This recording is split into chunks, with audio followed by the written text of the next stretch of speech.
एक खूबसूरत लड़की और चार दोस्त। एक कहानी ऐसी है कि एक बार मैं अपने खास चार दोस्तों के साथ मनाली नाम की जगह से पंजाब की राजधानी चंडीगढ़ को जा रहा था। ऑनलाइन का इस्तेमाल करके एक अच्छा से होटल हमने अपने लिए रिजर्व कर लिया था। हम सभी लोगों ने ये फैसला किया था कि हम रात के शांत माहौल में ही गाड़ी चलाकर वहाँ जाएंगे, जिससे सुबह सुबह ही हम होटल में चेक इन कर ले। लगभग रात को करीब 3 बजे हम लोग चंडीगढ़ के सीमा के पास आ चुके थे। जिस रास्ते से हम गुजर रहे थे उस रास्ते में एक छोटी से पहाड़ी पड़ती है। हम इसी पहाड़ी पर गाड़ी को चलाते हुए जा रहे थे। इस पहाड़ी में रास्ता ढलान के साथ साथ घटक रूप से मुड़ावदार है। एकाएक हम सब ने देखा कि सफ़ेद कोरल एटलिस सड़क के किनारे पर एक खड़ी हुई है और उस गाड़ी की पार्किंग लाइट को बिजली चालू है। उस गाड़ी के बाजू में एक सुंदर सी लड़की खड़ी हुई है जिसने एक खूबसूरत सा गुलाबी टॉप और जींस का कपड़ा पहना हुआ था और वो हमारी गाड़ी देखकर हमें लिफ्ट के लिए इशारा करने लगी। ये देखकर हम सभी लोगों के बीच चर्चा होने लगी कि हमें उस लड़की को लिफ्ट देना चाहिए या नहीं, क्या हमें उस लड़की की मदद करना चाहिए। हम चार में से तीन ने उस लड़की की मदद करने के पक्ष में थे और एक जन नहीं चाहता था कि हम उस लड़की की इतनी रात में मदद की जाए। ये एक धोखा या फिर चालबाजी भी हो सकती है। जो लड़की की मदद के विरोध में था वे कह रहा था कि ज़रूर कुछ गड़बड़ है और हम सबको इस झमेले में नहीं फंसाना चाहिए। मेरे दोस्त ने उस लड़की के पास गाड़ी को धीमा कर लिया और गाड़ी की खिड़की को नीचे कर ली।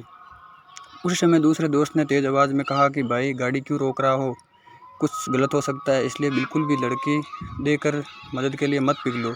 उसकी आवाज़ सुनकर ड्राइव कर रहे दोस्त ने गाड़ी की स्पीड को फिर से बढ़ाने लगा और लड़की की मदद का मन ना करने का कर लिया। लेकिन जैसे ही हम उस लड़की के सामने से गाड़ी को निकाल रहे थे तभी गाड़ी में एक कड़कदार खुशबू फैल गई। शायद ये खुशबू उस लड़की के सेंट या डीओ की रही होगी जो उसने अपने ऊपर छिड़का होगा। जब हम लोग उस लड़की को पीछे छोड़कर 3 से 4 किलोमीटर आगे आ गए थे तो हमें चार दोस्तों को बीच में लड़की को लेकर फिर से बातें शुरू हुई कि हम सबको हिम्मत करके उस लड़की की मदद करनी चाहिए।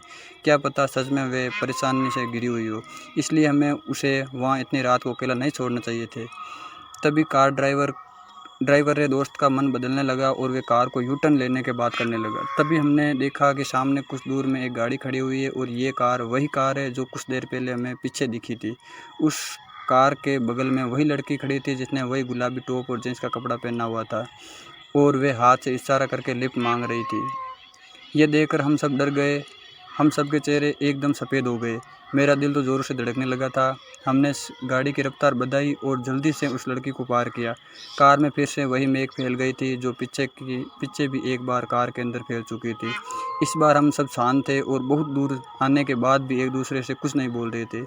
हमने उस लड़की को आने वाले 20 किलोमीटर्स में 7 बार क्रॉस किया था। अंत में हमने चंडीगढ़ में प्रवेश किया और सबसे पहले मिलने वाले ढाबे को गाड़ी रोकी।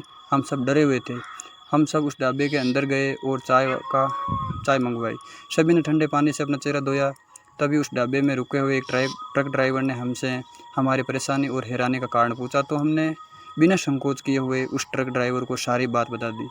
तब उस ट्रक ड्राइवर ने हमें एक अखबार का टुकड़ा दिया जिसमें एक खबर छपी थी कि दिल्ली की 21 साल की एक महिला का उसी पहाड़ी में एक्सीडेंट हो गया और उस लड़की की कार चट्टान से नीचे खाई में जा गिरी थी। और अखबार में जिस गाड़ी का जिक्र था वह गाड़ी वही थी जो हमें पूरे रात 8 बार देख चुके थे और लड़की का पहनावा भी पेपर में वही छपा था जो हमें पूरी रात देखने को मिला था। हम सब डर गए थे। जब हम वापस चंडीगढ़ से मनाली जा रहे थे तो इस बार हमने दिन का सफ़र नहीं चुना और दिन का सफ़र ही चुना और रात का सफ़र हमने नहीं चुना है। हमारे चैनल को सब्सक्राइब करें, लाइक करें एंड शेयर करें। धन्यवाद।